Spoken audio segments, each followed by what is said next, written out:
প্রায় ৩০-এর অধিক ইটভাটা এখানে পরিচালিত হচ্ছে অবৈধভাবে, লাইসেন্স নাই। আইনগত ব্যবস্থা নেওয়ার জন্য আমরা আমাদের কুষ্টিয়া জেলা প্রশাসন অভিযান পরিচালনা করার জন্য উদ্যোগ নিয়েছিলাম। এখানে এসে আমরা একটা বড় ধরনের রেজিস্ট্যান্স বা অসহযোগিতা বাধার সম্মুখীন হই।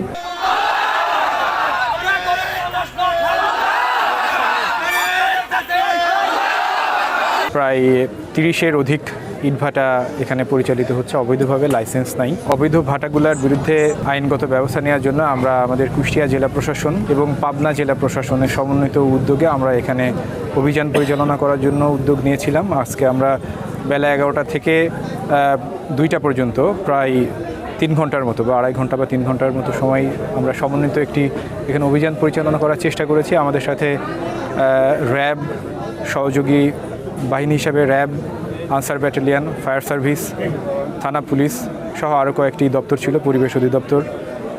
এখানে এসে আমরা একটা বড় ধরনের রেজিস্ট্যান্স বা অসহযোগিতা বাধার সম্মুখীন হই। তাদেরকে বোঝানোর চেষ্টা করেছি যে আমরা আসলে রাষ্ট্রের পক্ষে কাজ করতে এসেছি, বৃহত্তর জনস্বার্থে, বৃহৎ সংখ্যক মানুষের স্বার্থে আমরা রাষ্ট্রের পক্ষে আইন প্রয়োগ করার জন্য এসেছি।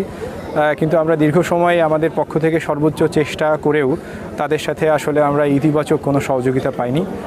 বাস্তবিক যে পরিস্থিতি, এখানে যে উত্তপ্ত পরিস্থিতির সৃষ্টি হওয়ার আশঙ্কা তৈরি হয়েছিল কয়েকবার, এখনও সেই পরিস্থিতি আপনারা খেয়াল করলে দেখবেন যে পেছনে উত্তপ্ত পরিস্থিতি বিরাজমান রয়েছে। আমাদের এখানে 3 জন ম্যাজিস্ট্রেট, আমরা এখানে সমন্বিতভাবে প্রায় 60 জনের অধিক ফোর্স সহ আমাদের সিভিল যারা প্রশাসনের লোক যারা রয়েছে, আমরা 2 ঘন্টার অধিক সময় যাবৎ চেষ্টা করেও আসলে আমরা ঘটনাস্থলে উপস্থিত হয়ে আমাদের যে আজকের যে অভীষ্ট ছিল ইটভাটাগুলো, অবৈধ ইটভাটার বিরুদ্ধে আমাদের অভিযান পরিচালনা করা, সেটি আসলে আমরা অনেক চেষ্টা করেও আমরা পরিস্থিতি আমাদের অনুকূলে না থাকে আমরা অভিযানটি সফলভাবে আসলে আমাদের সমাপ্ত করা সম্ভব হলো না। এখানে যে পরিস্থিতির সৃষ্টি হয়েছিল, আমাদের সরকারি শক্তি প্রয়োগ করতে গেলে এখানে হয়তো আমাদের জানমালের ক্ষয়ক্ষতি হওয়ার একটা আশঙ্কা তৈরি হচ্ছিল। যারা ইটভাটা মালিক তাদের তথ্য আমরা সংগ্রহ করেছি। অবশ্যই পরবর্তীতে তাদের বিরুদ্ধে রাষ্ট্রীয় ক্যাপাসিটিতে আমাদের সরকার পক্ষে তাদের বিরুদ্ধে যদি আমাদের অ্যাকশন নেওয়ার কোনো বিষয় থাকে, অবশ্যই আমরা সেটা সর্বোচ্চ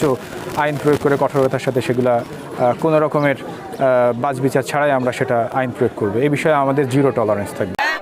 আমরা এখানে যারা উপস্থিত হয়েছেন, আপনাদের মধ্যে থেকে যারা নেতৃস্থানীয় রয়েছেন তাদের সাথে আমরা কথা বলছি।